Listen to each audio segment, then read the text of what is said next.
Hello everyone, welcome to Screen. I'm Viola. In today's episode, we're going to talk about two new movies that are exciting. And at Top 007, let's just random chat. And actually, one of the newly released movies we're going to talk about today is a classic re-release. So first of all, let's listen to the introduction of that movie. Confessions, a psychological thriller of a grieving mother turned cold-blooded avenger with a twisty master plan to pay back those who were responsible for her daughter's death. まなみは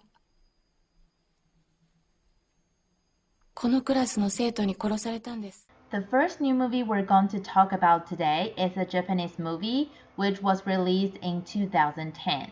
It is a thriller, but from what we heard in the introduction, it sounds like that the protagonist is a vigilante, the mom. She's a teacher, and she wondered who killed her daughter. This is a course of blood-for-blood revenge, starred by a Japanese famous actress, and it was actually adapted by the novel of the same name. So the novel itself was very popular, and it was adapted into a movie. Actually, the director's previous works were touching dramas with colorful visual images. But this time, he decided to challenge himself to use images with cold tones to describe a bloody revenge plan this teacher plans to do on her students cruelly. In the beginning of the movie, we will see that in a classroom, students are very noisy, but the teacher doesn't really care. She just goes ahead and tells everyone that her daughter's death wasn't an accident. She was killed by her classmates. And of course, after her announcement, all the students are panicked. But at the same time, the teacher actually already started her revenge plan. And the truth of the teacher's daughter's death is what we're going to find out in the movie. The teacher then quits her job after this confession to start her revenge plan. And according to people who have seen it, there's twisting ending. So it's going to be very unforgettable. Besides the exciting plot, you can still enjoy the music and the score of Confessions. All the songs were produced by a Japanese popular band, along with songs by the London band The XX and a Japanese idol group, AKB48, River. So the movie itself is full of visual and audio impacts. If you love thrillers with suspense like The Confessions, or you're just somebody who loves Japanese movie, The Confessions is the choice for you this weekend. And now we're going to talk about another new exciting movies at the theater this weekend. Operation Mincemeat. During World War II, two intelligence officers used a corpse and false papers to outwit German troops. So we're going to play a humiliating trick on Hitler. We have to convince Germany that our target is Greece. The plan? Wow, our second new movie is a war drama. There hasn't been any war drama for a long time, and now we have one. It's a story of making up stories. It's adapted from a history work of the same name, but it's not a real story. Of course, there's some percentage of real story, but not all of them are real World War II stories. Certain parts are just estimated or guessed. But just because most of the family members of the characters in the movie are still alive, you can feel the authenticity of this movie. But if you think Operation Mincemeat is that kind of war movie with a lot of action scenes, then you're wrong, because it actually talks about trust war. It's a kind of war that you can't really see.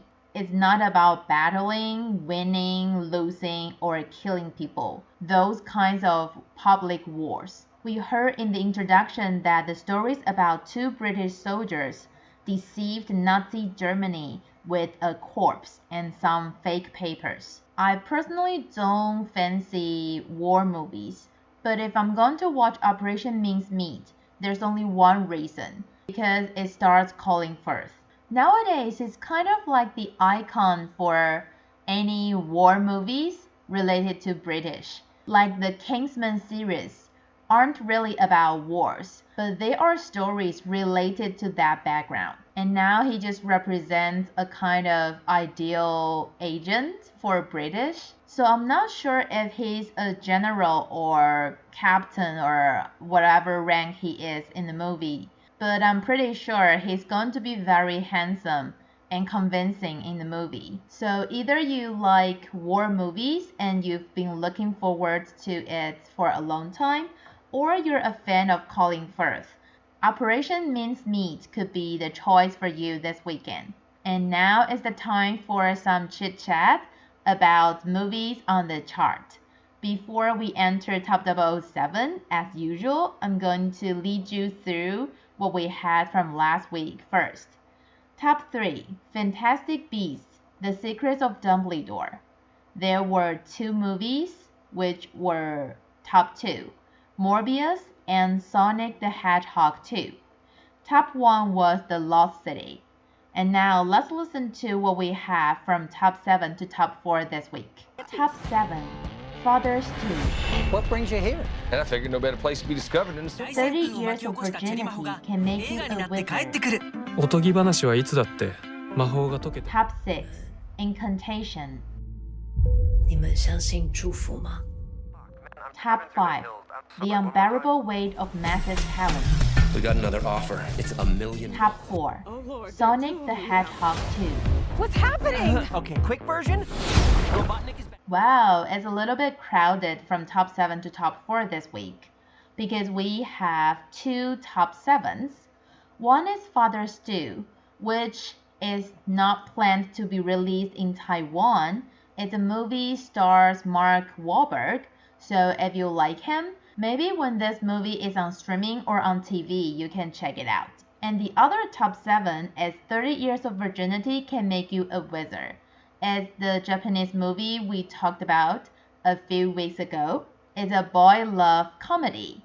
So if you like this kind of movie, you can go watch it. Top 6, Incantation. I think I already mentioned last week that I think maybe everyone who actually dares to watch it already saw it. And that's the reason why the ranking dropped. But anyway, it's still on the chart. So if you are interested in horror movies, since there aren't many recently, you can go watch Incantation. Top 5, The Unbearable Weight of Massive Talent. I talked about it last week or 2 weeks ago, I forget.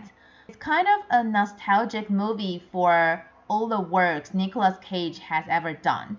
I remember I used to watch a lot of his works when I was little, like Con Air, Gone in 60 Seconds, and the National Treasure series, etc. This movie is basically made for fans of Nicolas Cage. So if you like him, you will find a lot of Easter eggs when you watch The Unbearable Weight of Massive Talent. Last but not least, from top 7 to top 4, Sonic the Hedgehog 2. It's back on chart the second week, I don't know why, but I guess a lot of kids would love to watch it, or die-hearted fans. And I would like to watch it for nostalgic reasons, because it's part of my childhood. Alright, now let's move to top 3 to top 1. Top 3, The Lost City. Ladies and gentlemen, the world's sexiest cover model, Dash McMahon!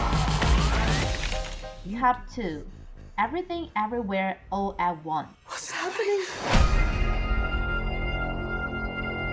Evelyn, I'm not your husband. Top 1, Fantastic Beasts, The Secrets of Dumbledore. We're here to see Albus Dumbledore.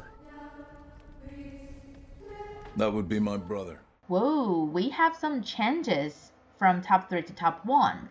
First of all, top 3, The Lost City. We've talked about it several times. It's not that kind of super good movies that you will recommend your friends, but it will give you some good laugh. So it really is what people need under the influence of COVID-19. Top 2, Everything Everywhere All at Once. This movie is critically acclaimed. I should say it's a little bit beyond expectation. Nobody expected it to be so successful, but it's not only funny, but also meaningful, and it dives into the concept of multiverse. Many people think that multiverse is something that Marvel invents, but actually no. This concept existed a long time ago. It's just because DC and Marvel finally found it lucrative in recent years. And that is why they kept making movies related to multiverse. But Everything Everywhere All at Once is talking about multiverse, and it's about family and the core value in a family. Something funny related to this movie happened in Taiwan recently. It was about the subtitle translation. Yes, Everything Everywhere All at Once talks about philosophy a little bit, but the concept and the wording weren't difficult at all.